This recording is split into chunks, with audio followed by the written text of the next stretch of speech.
5 seconds. Start.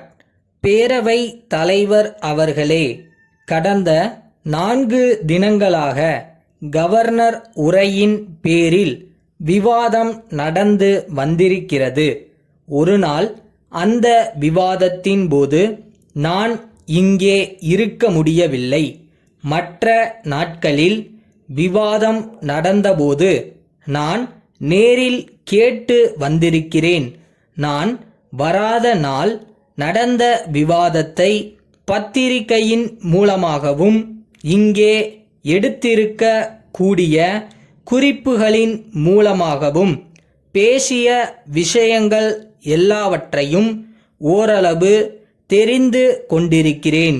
இங்கே நடந்த விவாதம் நாம் எல்லோரும் பெருமைப்படக்கூடிய முறையிலே, நல்ல முறையிலே நடந்து இருக்கின்றது என்கின்ற பாராட்டுதலை முதலில் தெரிவித்து கொள்ள விரும்புகிறேன்.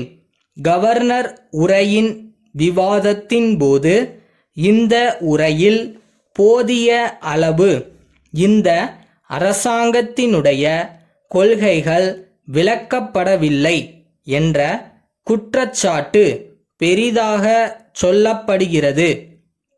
கவர்னர் அவர்களது உரையில் என்ன இருக்க வேண்டும், நிதியமைச்சர் அவர்களுடைய பட்ஜெட் உரையில் என்ன என்ன இருக்க வேண்டும் என்று வகுத்து கூறினார்கள்.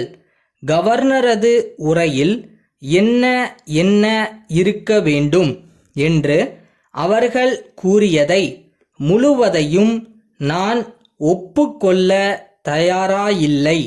நம்முடைய கவர்னர் அவர்களது உரையில் எந்த விதமான குறையும் இல்லை. சொல்ல வேண்டிய அளவிற்கு மேல் அதில் குறிப்பிட்டிருக்கிறார் என்பதை அவர்கள் ஒத்துக்கொள்வார்கள் என்று நம்புகிறேன்.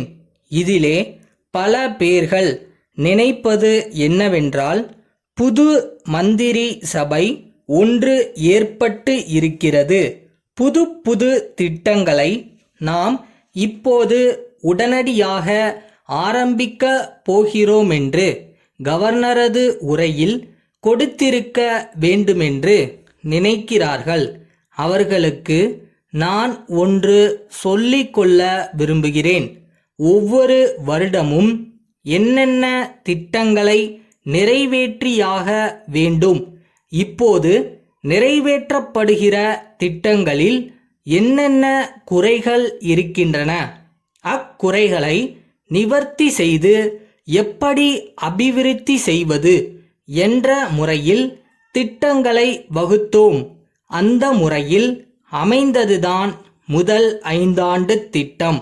அது முடிந்த பிறகு மக்களை கலந்து ஆலோசித்து யார் யார் யோசனைகளை சொல்ல தயாராய் இருந்தார்களோ அவர்களுடைய யோசனைகளை கேட்டு நாட்டில் உள்ள சிறந்த பொருளாதார நிபுணர்களையும் திட்டத்துறை வல்லுநர்களையும் கலந்து ஆலோசித்து வெளிநாடுகளில் இருந்து வந்த நிபுணர்களையும் கலந்து ஆலோசித்து அடுத்த 5 ஆண்டுகளில் என்னென்ன செய்து முடிக்க வேண்டுமென்று தீர்மானித்து ஒரு திட்டம் உருவாக்கி அந்த திட்டத்தின் அடிப்படையில் தான் இந்த அரசாங்கம் நடக்கப் போகிறதே ஒழிய தேர்தல் முடிந்து புதிய மந்திரி சபை வந்திருக்கிறது, ஆகவே புது திட்டம் வரப்போகிறது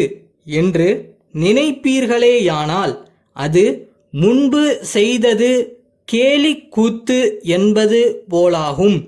இன்றைய பிரச்சனை இதை எப்படி வெற்றிகரமாக நிறைவேற்றுவது என்பதுதான்.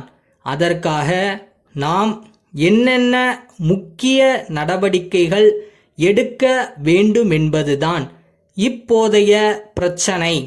அறியாமை, வறுமை, பிணி இம்மூன்றும் ஒன்றோடொன்று பிணைத்து கொண்டதாகும்.